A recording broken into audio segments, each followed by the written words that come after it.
Hi, I'm Kirk. Welcome to today's video on the count function versus the Counta function within Excel. The count function will count a range of cells that include numbers and dates only, whereas the Counta function will not only count a range of cells with numbers and dates, but also text.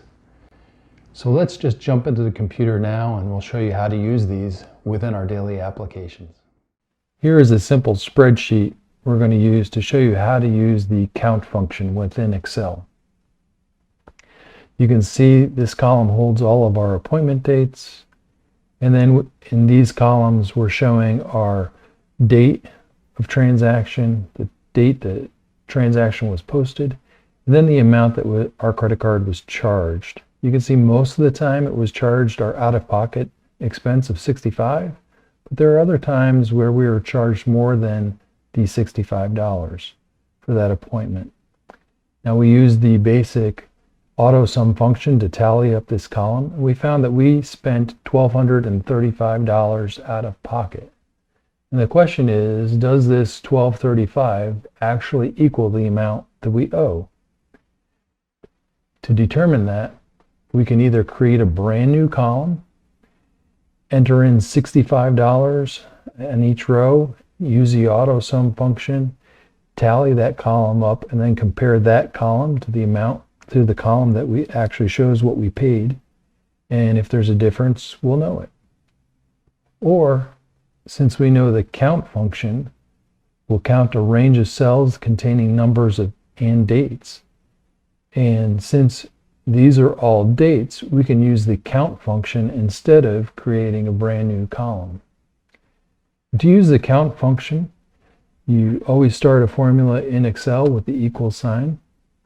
You write in the word count, and then we need parentheses in order to tell it which range of cells to count.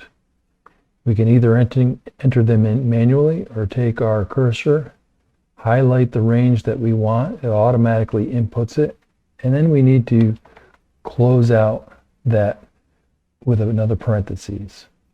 And in our case, we know that all of these appointments we needed to be charged $65, so we then put in a multiply by 65, we hit enter, and we know that all of these appointments should have cost us $1,300, yet we paid $1,235, so we still have a balance owed of $65. So that's a way to use the count function in Excel to speed up your transactions so that you don't have to create a whole brand new column. Let's jump over to the Counta function. We're going to use this work progress spreadsheet to show you how to use the Counta function within Excel. You can see we have our tasks written out for the week, the estimated time, date started, any comments, and then we put in how far along we are for each individual task. Now to get the total percent completed, we're going to need to divide the individual completions by the number of tasks that we have. And to do that, we're going to need to write a formula. And with every formula in Excel, it all starts with an equal sign. We're going to have to do open parentheses, and we're going to tell Excel to sum our percentage complete, and then we're going to need to tell it to divide our tasks. Now we cannot use the count function here because the count function only will add up the numbers or dates. Now in this example we have text, so we need to use the Counta function.